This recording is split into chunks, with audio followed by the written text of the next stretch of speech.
Hello बच्चों, यहाँ पे हमें सिस्टम ऑफ इक्वेशंस दे रखी हैं और पहली है x plus 3y+2z equals to 6, right.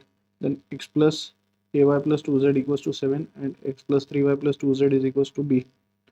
Now हमें चेक करना है इसमें से कौन सा ऑप्शन करेक्ट है।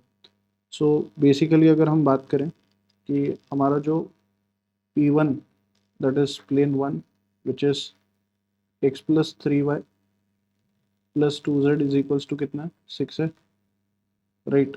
और अगर हम P2 की बात करें तो that is x plus 3y+2z is equals to b है। सो ये दोनों प्लेन्स P1 एंड P3, ये हमारा P3 है। सो P1 एंड P3 अगर हम ध्यान से देखें तो these are parallel because x y and z का कोएफिशिएंट का जो रेशियो है वो सेम है। सो ये पैरेलल है, तो दैट मीन्स यूनिक सॉल्यूशन तो हो ही नहीं सकता। सो हमारा ऑप्शन ये तो हो ही नहीं सकता, राइट। नाउ अब अगर हम बात करें ऑप्शन बी की, तो ऑप्शन बी कह रहा है इसके इन्फाइनेटली मैनी सॉल्यूशन होंगे A equals to 4 and B equals to 6। So अगर ए इक्वल टू 4 हो गया तो ये वाली हमारी इक्वेशन हो जाएगी x plus 4y+2z is equals to 7 and the third is x plus 3y+2z is equals to 6, क्योंकि ए 4 है और बी 6 है। अब अगर हम देखें बी हमारा अगर 6 है तो ये दोनों plane that is plane 1 and plane 3, right. ये हमारा प्लेन 1 है और ये हमारा प्लेन 3 है। सो ये दोनों आइडेंटिकल हो जाएंगे, राइट। और अगर प्लेन 1 एंड प्लेन 3 हमारे आइडेंटिकल हो गए तो प्लेन 2 जो होगा वो इंटरसेक्ट करेगा किसको, P1 एंड P3 को, राइट। तो उसके इनफाइनाइट नंबर ऑफ सॉल्यूशंस हो जाएंगे।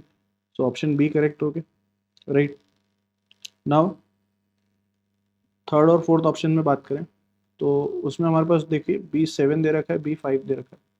सो अल्टीमेटली हम यहाँ से ये बोल सकते हैं कि अगर बी हमारा नॉट इक्वल्स टू 6 है तो इन दैट केस हमारा जो फर्स्ट है और जो थर्ड प्लेन है ये दोनों P1 एंड P3 ये दोनों हमारे कैसे प्लेन्स हो जाएंगे, पैरेलल प्लेन्स हो जाएंगे, राइट। सो इन पैरेलल प्लेन्स में कोई भी हमारे पास कॉमन सॉल्यूशन नहीं होगा, राइट।